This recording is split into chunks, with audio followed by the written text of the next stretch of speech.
사도들이 노임의 그 동류에게 가서 제사장들과 장로들의 말을 다 알리니 그들이 듣고 한 마음으로 하나님께 소리를 높여 이르되 대주제여 천지와 바다와 그 가운데 만물을 지으니시오 또 주의 종 우리 조상 다윗의 입을 통하여 성령으로 말씀하시기를 어찌하여 열방이 분노하며 족속들이 허사를 경영하였는고 세상들이 나서며 관리들이 함께 모여 주와 그의 그리스도를 대적하였도다 하시니로소이다.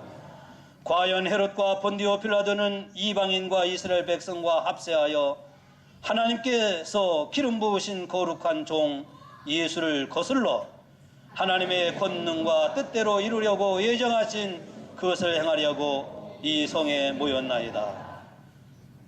주여 이제도 그들의 위협함을 굽어보시옵고 또 종들로 하여금 담대히 하나님의 말씀을 전하게 하여 주시오며 손을 내밀어 병을 낫게 하시옵고 표적과 기사가 거룩한 종 예수의 이름으로 이루어지게 하옵소서 하더라. 한 목소리로 빌기를 다함에 모인 곳이 진동하더니 무리가 다 성령이 충만하여 담대히 하나님의 말씀을 전하니라. 아멘. 우리가 살아가는 모든 사람들은 다 바램이라고 하는 소망이 있습니다. 아마 여기 계신 앉아 예배드리는 분 가운데 바램이 없는 분은 한 분도 없을 거예요. 바램이 강하면 강할수록 나의 삶의 모습은 바램으로 맞춰가는 삶을 살게 됩니다. 가령 어떤 사람이 나는 등반가가 돼야 되겠다. 등산. 나는 등산을 잘하는 등반가가 돼야 되겠다 하는 바람이 있으면서 매일 수영장에서만 산다면 그 사람은 그 바람하고 맞을까요? 안 맞을까요? 안 맞아요.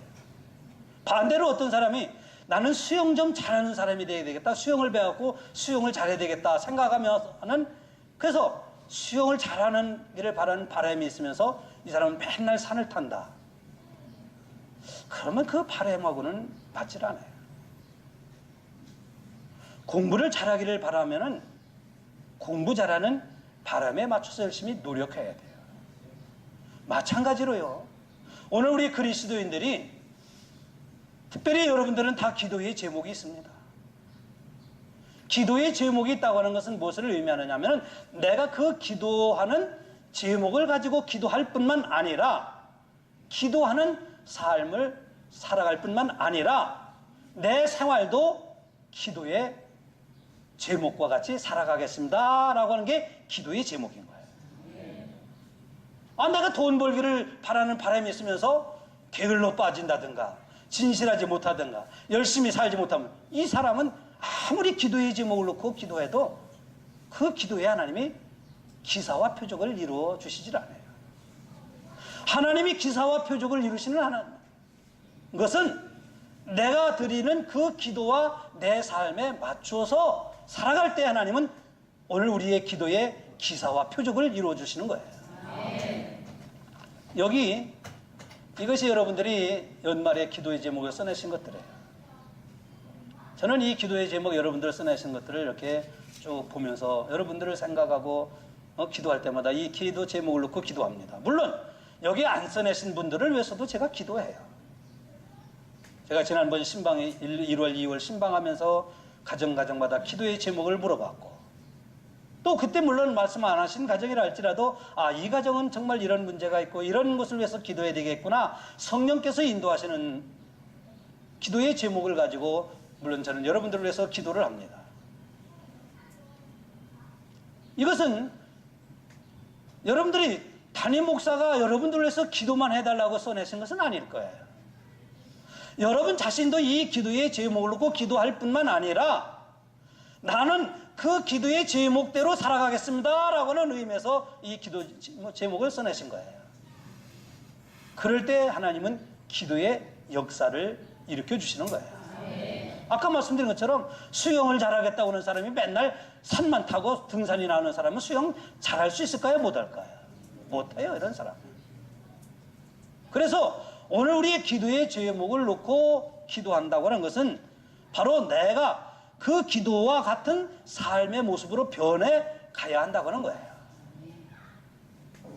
여러분, 우리가 신앙생활하면서 잘못된 신비주의는 잘못된 신앙을 가져올 수가 있습니다. 왜냐하면 신비주의라고 하는 것은 나는 아무것도 안 하고 그냥 저절로 무엇인가 이루어지기를 바라는 게 신비주의고 샤머니즘이에요. 자기는 노력하지 않으면서, 자기는 살지 않으면서, 자기는 행하지 않으면서 그냥 아닌 밤중에 홍두깨가 그냥 뭐 이렇게 되기를 바라는 것은 기독교의 신앙에 맞지 않습니다. 하나님이 기사와 표적을 이루시는 하나님은 어떤 사람에게 이루시느냐? 그 기사와 표적을 향해서 내가 몸부림쳐 기도하며 그것을 위해 열심히 노력할 때 하나님은 그 사람에게 기적을 행하시는 거예요. 오늘 예배드리는 여러분들에게, 여러분의 가정에게, 여러분의 생업의 현장에 하나님의 기사와 표적을 이루시기를 주의 이름으로 축원합니다. 우리는 그러한 삶을 살아가면서 그것을 믿는 사람들이에요. 하나님은 기적을 행하시는 하나님이십니다. 하나님은 못하시는 것이 없으신 하나님이십니다. 하나님은 어떤 병도 고치시는 하나님이십니다. 하나님은 능치 못하실 것이 없으십니다. 하나님은 천지를 창조하셨고 예수 그리스도를 이 땅에 보내셔서 그분이 십자가에 못 박혀 죽음을 당하게 하셨지만은 3일 만에 부활하셔서 그 십자가에 흘리신 보혈로 우리의 죄와 허물을 씻어주시기에 넉넉한 하나님의 능력을 행하신 분이 하나님이십니다. 우리 예수님이 이 세상에 부활하셔서 40일 동안 것이다가 승천하셨고 이 다음에 다시 오실 재림하실 예수님이십니다. 하나님은 이 일을 행하셨고 앞으로도 행하실 것입니다. 우리는 이것을 믿습니다. 뿐만 아니라 하나님은 천지를 창조하셨을 뿐만 아니라 하나님의 백성들에게 수많은 기적을 행하셨어요. 이스라엘 백성들이 홍해를 건너 앞에 두고 어쩔 줄을 모르고 진퇴했습니다. 뒤에는 이 애굽의 백성들 군인들이 쫓아오고 앞에는 홍해 바다가 막았어요. 하나님은 홍해를 갈라서 이스라엘 백성들을 건너가게 하셨어요. 하나님이 이스라엘 백성들 광야 생활하면서 수많은 기적을 행하셨어요. 반석을 칠 때마다 물이 나오고 그 숱한 대적과 위험과 또 먹을 것, 병 이런 것에서 하나님은 이 백성들에게 하나님의 살아계신 것을 보여주셨어요. 예수님이 살아계실 때도 예수님은 많은 기적을 행하셨어요. 예수님은 모든 병든 사람을 고치셨어요. 38년 된 병자도 고치셨어요. 문둥병자도 고치셨어요. 소경도 고치셨어요. 안진뱅이도 일으키셨습니다. 예수님은 오병이어를 통하여 장정 5,000명을 먹고도 12광주리가 남도록 그리고 풍랑이 이른 바다를 내려 꾸짖었더니 바다가 잔잔해지셨습니다. 죽은 지 나흘 됐던 나사로, 냄새가 나는 송장이었던 나사로를 향해서 나사로야 일어나라 했을 때 나사로가 벌떡 일어났습니다. 이런 기적은 옛날에 뿐만 아니라 지금도 행하시는 하나님이십니다. 우리 하나님은 옛날에만 살아계시고 지금은 죽은 하나님이 아닙니다. 옛날만 기적을 행하시고 지금은 기적을 안 하시는 하나님이 아니십니다. 지금도 하나님은 끊임없이 기적을 행하시는 하나님이십니다. 이런 기적의 역사가 여러분의 가정과 생업과 이 교회에 충만하시길 주의 이름으로 축원합니다. 우리는 이것을 믿는 신앙을 갖고 있습니다. 이것은 결코 샤머니즘이라든가 이것은 결코 신비주의가 아닙니다. 왜냐하면 하나님은 그렇게 행하셨고 지금도 행하시고 앞으로도 행하실 하나님이시기 때문입니다. 이것을 성경은 우리에게 말씀하고 있습니다. 아까 말씀드린 것처럼 우리는 아무것도 안 하고 그냥 저절로 되어지기만 바라는 것은 신비주의이지만은 그러나 예수님이 말씀하시면은 귀머거리가 들었고 예수님이 말씀하시면은 소경이 눈을 떴고 예수님이 말씀하시면은 말 못하는 벙어리들이 입이 열어졌습니다. 오늘도 예수님이 우리에게 말씀하실 겁니다. 오늘도 우리 교회에 예수님이 말씀하십니다. 이 말씀이 여러분의 신비에 새겨지는 생명과 은혜와 축복의 말씀이 되시기를 바랍니다. 오늘 성경의 말씀이 배경은 이렇습니다. 베드로와 요한이 복음을 전한다고 하는 것으로 유대교의 공회라고 하는 오늘날로 이야기하면 입법기관이기도 하지만 입법 사법권을 가졌던 막강한 권력입니다. 공회에 신문을 받게 되었습니다. 요즘으로 얘기하면 청문회예요. 베드로와 요한이 뭐 잘못해서 청문회에 끌려간 게 아닙니다. 유대교의 공예는 베드로와 요한에게 명령했습니다. 사도행전 3장 18절 말씀을 보면은 공예에서 너희는 예수의 이름으로 도무지 말하지도 말고 가르치지도 말라고 그랬어요. 앞으로 나가서 예수의 이름을 말하지도 말고 예수를 전하지도 말고 가르치지도 말고 입 다물고 살라고 그랬습니다. 그런데 이 공회 앞에서 베드로와 요한은 이렇게 외칩니다. 내가 하나님 앞에서 너희 말을 듣는 것보다 하나님 앞에서 너희 말을 듣는 것이 하나님의 말씀을 듣는 것보다 옳은가 생각해보라고. 내가 보고 들은 것을 나는 결코 말하지 않을 수 없노라. 여러분, 우리는 이 기록되어진 말씀을 읽으니까 이게 뭐 그렇게 얘기했나 보다, 베드로니까 얘기했나 보다 하지만은요, 그 자리에서 사람들이 베드로는 처형하면 그대로 처형인 거예요. 요한 처형하면 그대로 처형당하는 거예요. 이 서슬퍼런 권력 앞에서 너희들은 나에게 예수의 이름으로 말하지 말고 예수를 전하지도 말고 예수의 이름을 가르치지도 말라고 하나 한번 생각해보라. 여러분들이 생각해보시오. 내가 당신들의 말을 듣는 것이 하나님의 말씀을 듣는 것보다 더 옳은지 생각해보시오. 나는 보고 듣고 보고 들은 것을 말하지 않을 수 없고 전하지 않을 수 없고 가르치지 않을 수 없다고. 여러분, 이 베드로가 어떻게 이렇게 강하고 담대했을까요? 성령이 충만했기 때문에, 성령의 사람이 되었기 때문에 베드로는 그 거설서를 푸는 그런 권력 앞에서도 나는 너희들이 아무리 박해한다 할지라도 아무리 내 입을 봉한다 할지라도 내가 보고 들은 바를 전하지 않을 수 없노라고.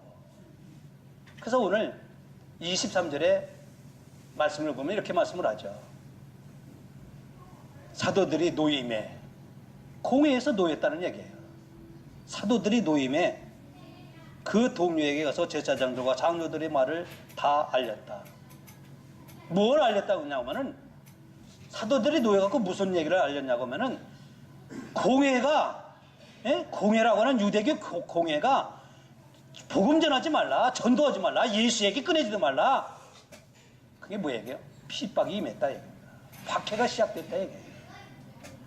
앞으로 예수를 전하고 복음을 전하는 사람들은 가만 안 놔두겠다, 이런 박해가 시작되었다. 이 말을 듣고 예루살렘 교회가 모여서 한 마음으로 하나님께 기도했다 하는 것이 24절 말씀입니다. 24절 그렇게 말씀하죠. 오늘 24절 말씀을 보면 이렇게 말씀해요. 그들이 듣고 뭐를 들었다는 거예요? 박해. 복음 전하지 말라, 예수의 이름을 전하지 말라, 예수의 이름으로 말하지도 말라, 이 말을 들어서 그냥 우리는 입 다물고 있어야 되겠다. 박해가 임하면 어떡하나. 그래서 방 안에 들어앉은 게 아니라 그 말을 들었지만 교회 성도들은 한 마음으로, 오늘 24절에 그렇게 말씀하죠. 한 마음으로 하나님께 소리를 높여 이르되 그랬습니다. 한 마음으로 하나님께 소리를 높여 이르되, 이것은 이 교회 성도들이 박해가 임하시면 임할수록 온 마음과 정성을 다하여 하나님 앞에 부르짖어 기도했다는 말씀입니다. 교회는 박해가 임할 때 기도하는 거예요. 교회는 어려울 때 더 부르짖어 기도하는 겁니다. 잘 먹고 잘 살고 편안할 때 기도는 누구든지 할 수 있어요. 시간이 남을 때 기도 다 할 수 있습니다. 문제는 뭐냐?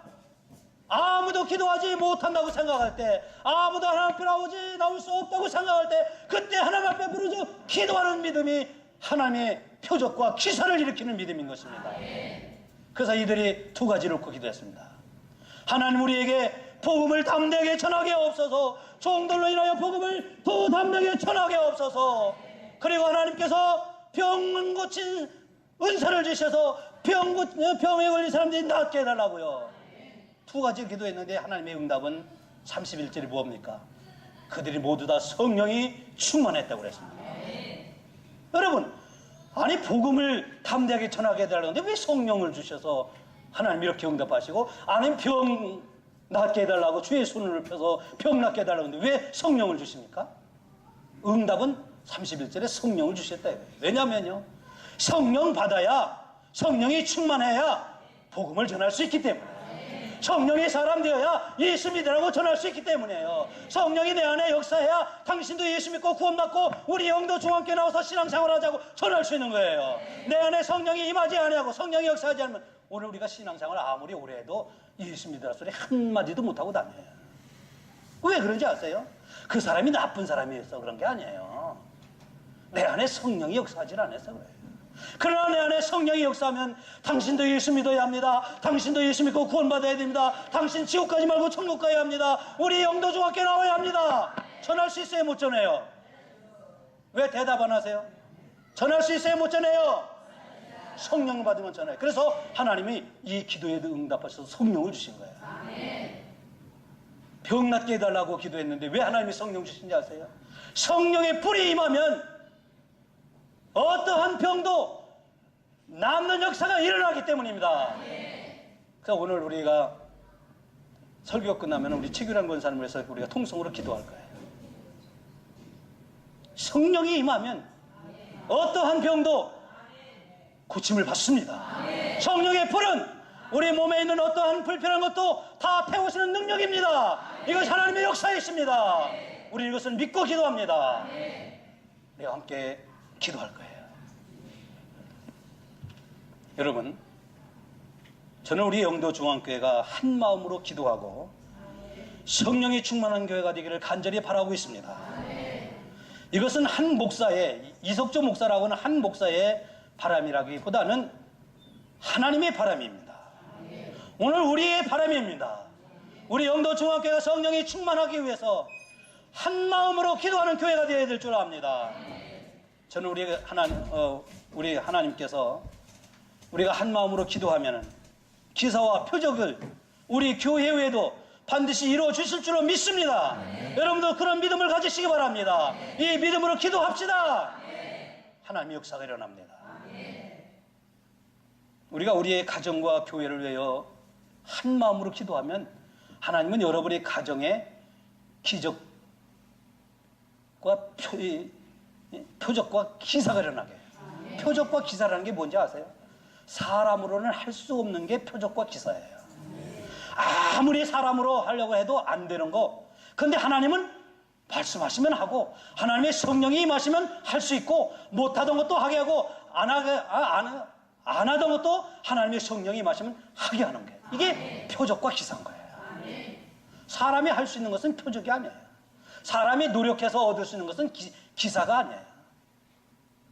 이 일은 이 이는 사, 이 삼은 이거 표적입니까 이거? 이건 표적이 아니에요 이거. 그런데 3살 먹은 어린아이가 가르쳐주지도 않는데 이 일은 이 이는 사, 이거는 표적입니다. 표적과 기사라고 하는 것은 사람의 힘으로 할 수 있어서 사람의 힘을 의지하는 게 아니에요. 사람의 힘을 의지하고 과학을 의지하고 사람의 도움을 의지해서 이루어지는 것은 표적이 아니에요. 이런 것을 다 물론 하나님은 그런 것을 통해서도 역사하지만은 이런 것보다도 하나님이 함께 하시고 하나님의 성령이 내게 임하시면 나는 모든 것을 할 수 있습니다. 뱀을 집은 즉 독을 마신 즉 해하지 아니하고 이 능력을 믿는 게 표적이고 기사인 거예요. 오늘 여러분들이 가정을 위해서 여러분이 합심해서 기도하면 하나님 여러분의 가정의 표적과 기사를 이루어 주실 줄 믿습니다. 여러분의 일터가 힘듭니까 여러분? 너무 힘들죠. 요즘 한국 경기가 지난주도 말씀드렸지만 너무너무 힘듭니다. 장래에 대해서 불안해합니다. 저도 우리 교회 신방을 하면서 뿐만 아니라 만나서 얘기를 하는 보면은요, 경기가 너무 어려워서 지금같이 IMF 때보다 더 어렵다는 거예요. 여러분, 그러나 여러분의 사업장을 위해서 기도하십시오. 여러분의 사업의 현장을 위해서, 생업의 현장을 위해서 하나님 앞에 부르짖어 기도하십시오. 그럼 하나님이 여러분의 사업장에 표적과 기사를 이루어 주실 것입니다. 여러분 가정의 자녀들 때문에 속 썩습니까? 기도하십시오.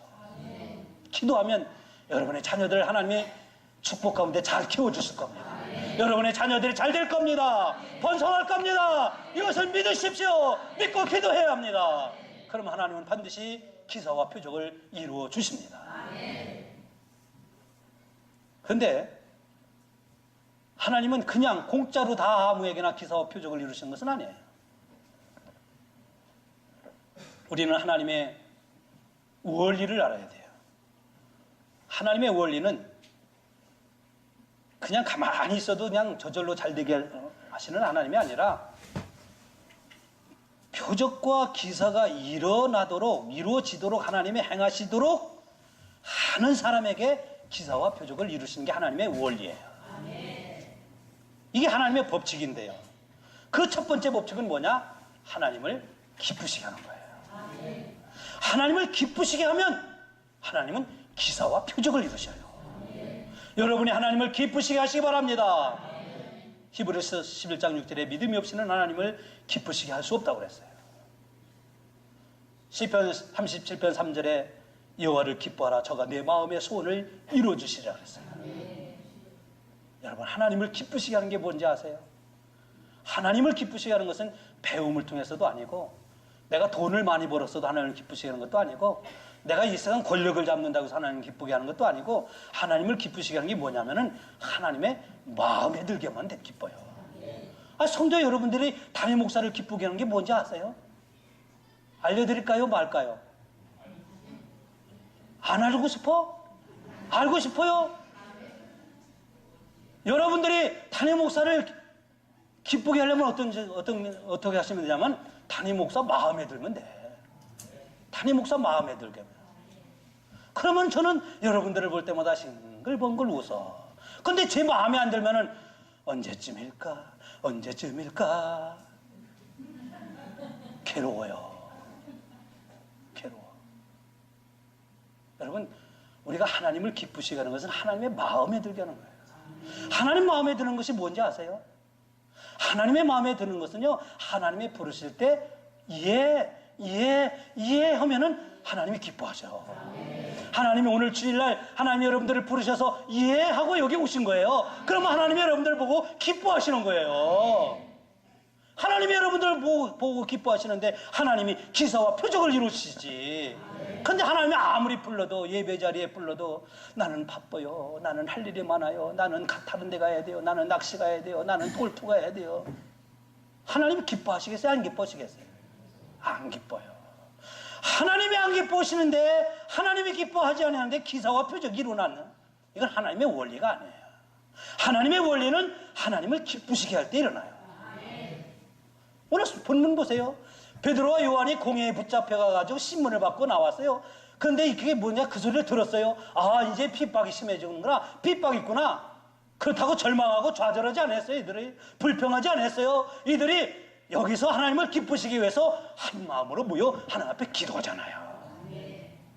그러니까 하나님이 기뻐하시지. 여러분, 하나님을 기쁘시게 하시기 바랍니다. 하나님을 기쁘시게 하는 것은 하나님의 마음에 드는 건데, 하나님의 마음에 드는 가장 중요한 건 뭐냐면 오늘 여러분들 같이 주일날 나와서 예배 드리는 거예요. 예배보다 하나님을 기쁘시게 하는 게 없습니다. 하나님 앞에 나와 예배 드리는 것보다 우리가 하나님을 기쁘시게 할 방법이 없습니다. 오늘 하나님 앞에 나와 예배하는 여러분들을 보시고 하나님이 싱글벙글 기뻐하시고 여러분들에게 부어주시고자 하시는 예배하시는 은혜와 복이 넘치시길 바랍니다. 하나님이 기뻐하셔야 돼요. 저도 아까도 마찬가지였잖아요. 부모님도 마찬가지잖아요. 자식을 보고 기뻐해야 자식에게 뭔가 하나도 좀 더 주지. 에라이, 이러면 부모님이 줄 것도 안 주시지. 그렇지 않습니까, 여러분? 이거 하나님의 원리예요. 우리는 아주 가장 기본적인 원리를 몰라요. 하나님이 나를 예배의 자리로 부르시면 예하고 예배 자리에 있어야 되고, 하나님이 나를 기도의 자리로 부르실 때는 하나님 내가 기도하겠습니다 하고 기도의 자리에 있어야 되고, 하나님이 나를 봉사의 자리에 부르실 때 누가 저 사람에게 가서 전도할 거 부르실 때 내가 가서 전도하겠습니다, 이렇게 그 부르심에 응답할 때, 예할 때 하나님이 기뻐하시는 거예요. 우리만 하나님 보고 하나님 응답해달라고 할 것이 아니라, 하나님이 우리를 부르실 때 내가 여기 있습니다. 예, 하나님 내가 여기 있습니다. 예, 나를 부르세요. 예 하며 살아가시기 바랍니다. 이것은요, 물론 예배도 다른 예배도 마찬가지지만 주일 예배라고 하는 것은 굉장히 중요해요. 내 삶의 시작과 끝이 주일 예배에서부터 시작되는 거예요. 내가 바쁘면 할 수 없고, 내가 어디 가야 되면 할 수 없고. 여러분 그렇습니까? 아니에요. 주일 예배라고 하는 것은 내 생명을 내걸고 예배의 신앙을 지키고 신앙을 지키기 위한 것이 주일 예배인 거예요. 다시 말씀드리면 주일 예배는 내 삶의 가장 중심에서 내가 주인이냐 하나님이 주인이냐 이거의 문제인 거예요. 내가 주인 되겠다고 하는데 하나님이 기사와 표적을 이루시는가요? 아니거든요. 내가 주인이 아니라 하나님이 내 삶의 주인이십니다. 하나님이 내 삶의 모든 것입니다 할 때 그 사람에게 은혜와 복을 주신다 이 말씀이에요. 그러니까 주일 예배가 중요해요. 두 번째로는 한 마음으로 소리 높여 기도할 때 하나님이 기사와 표적을 이루셔요. 오늘 24절 보면 아까 말씀드린 것처럼 그들이 듣고 한 마음으로 하나님께 소리를 높였다 그랬습니다. 하나님은 저와 여러분들이 기도할 수 있는 특권을 주셨습니다. 하나님은 저와 여러분들에게 기도할 수 있는 기회와 여건도 주셨습니다. 기도할 때 하나님이 우리에게 능력을 주시고, 기도할 때 하나님이 우리에게 지혜를 주시고, 기도할 때 무엇을 판단하고 결정할 때 잘 판단할 수 있도록 분별하게 하시고, 기도할 때 하나님 우리에게 은사도 주셔서 병든 자가 나음을 얻고 치료하심의 역사가 일어나고, 기도할 때 우리의 문제가 해결되어지고, 기도할 때 우리 집안에 있는 우환이 예수 이름으로 물러가고, 기도할 때 여러분의 가정과 사업에 꽉 막혔던 것들이 확확 열려지는 역사가 일어나고, 이게 기도할 때 일어나는 거예요. 바울과 실라가 빌립보 감옥에 갇혀서 열심히 하나님 앞에 기도하고 찬송했더니 확 열렸잖아요. 확 열렸잖아요. 여러분들도 확 열리시기 바랍니다. 기도할 때 우리에게 어떠한 문제도 해결되게 하시는 하나님. 제가 얼마 전에 교회에서 있었던 교회 집사님의 얘기를 들었는데요. 이 집사님의 남편이 엑셀 파이프를 만드는 그런 회사를 했어요. 근데 요즘 경기가 어렵고 뭐 건축 이런 것이 어려워가지고 뭐 이렇게 공장이 있고 뭐 이렇게 한 300평 되는 곳에 엑셀 파이프가 그냥 쌓여있어요. 재고가 쌓여있어가지고 빚더미에 앉아갖고 남편이 이게 아내가 볼 때 이 남편을 보니까 너무 안쓰러운 거예요. 만들어 놓은 건 있는데 나가진 않고 빚은 졌고 임금도 주지 못하고. 그래서 이 아내가 김 집사님이 내가 남편을 위해서 무엇을 도와줄까? 그렇다고 공장 가서 일할 수 있는 것도 아니고, 야 하나님 내가 남편을 위해서 어떻게 해야 될까요? 하는데 하나님이 그런 마음을 주시대요. 주의 제단에 엎드려 기도해. 주의 제단에 엎드려 기도해. 그래서 하나님 앞에 약속을 했어요. 하나님 제가 그러면 우선적으로 40일 동안 기도하겠습니다. 그래갖고 아침 식사만 금식하면서, 점심이 아니고 아침 식사만 금식하면서 40일 동안 주의 제단에 나가서 새벽에 제단을 기도하는데, 기도하면 기도할수록 얼마나 눈물이 쏟아지는지 제가 지난주 눈물에 대한 말씀 드렸잖아요. 눈물이 펑펑 쏟아지는데 자기가 남편에게 잘못한 거, 가정에게, 자식에게 잘못한 거, 교회에게 잘못한 거, 모든 죄의 문제들이 막 생각나서 회개하고 통회하는데 이상하게도 기도하면 기도할수록 마음이 편해지더래요. 마음이 편해져. 그래서 남편에게 이렇게 했대요. 여보, 우리 말이야 당신 재고의 물량이 저 창고에 그냥 가득 쌓여있지만은 그래도 계속 만들어요. 계속 제품 파이프 만들어요. 엑셀 파이프 만들어요. 그러니까 남편이 뭐, 야 정신 나갔냐. 지금 이 상황에서 어떻게 했지. 근데 처음에는 남편에게 완강하게 거절하다가 아내가 새벽에 나가서 기도하면서 무언가 저 사람에게 뭔가 있는가 보다 싶어가지고, 그래서 재고를 그냥 쌓아놓고도 계속 만들었대. 그리고 40일 기도가 끝났어요. 40일 기도가 끝났는데, 그러면 기도가 끝나면 뭐가 돼야 되지 않겠어요? 근데 사람들은 이때가 문제가 생기는 거예요. 원망하고 불평하죠. 하나님 내가 40일 작정하고 기도했는데 하나님 기도하라고 해서 했는데 아무 일 생기지 않잖아요. 그러고 원망하고 불평하고 에라이. 대부분 이렇게 하는 사람들이 많아요. 그런데 이 김 집사님은 원망하지 않았어요. 자꾸 재고가 쌓여지고 그런데 불평하지 않았어요. 그런데 어느 날 와 전화가 빗발치기 시작하는데요. 주문하는 전화가 빗발치는 거예요. 빚 갚으라는 전화가 아니라 주문. 재고 물량이 그냥 막 만들어도 부족할 정도로. 여러분, 이런 놀라운 역사는 어떻게 일어날 수 있을까요? 전혀 생각지도 못하고 전혀 거래도 안 했던 그런 데서 막 전화가 오는 거예요. 이게 기도의 역사지요. 기도의 역사지요. 제가 미국의 시애틀에서 목회할 때 처음에 제가 간 교회가 말이에요. 제가 처음 갔을 때 뭐 한 10몇 명 모였어요. 교회가 굉장히 어려웠다고 말씀드렸잖아요. 제가 갖고 2년 반 동안 사례비를 못 받았어요. 근데 교회 예배당에 이런 장의자가 있는 거 아니고 우리 식당에 있는 그런 의자를 몇 개 놓고 교회에서 예배를 드리는데 이게 예배당의 분위기가 이게 예배들의 분위기가 안 나는 거예요.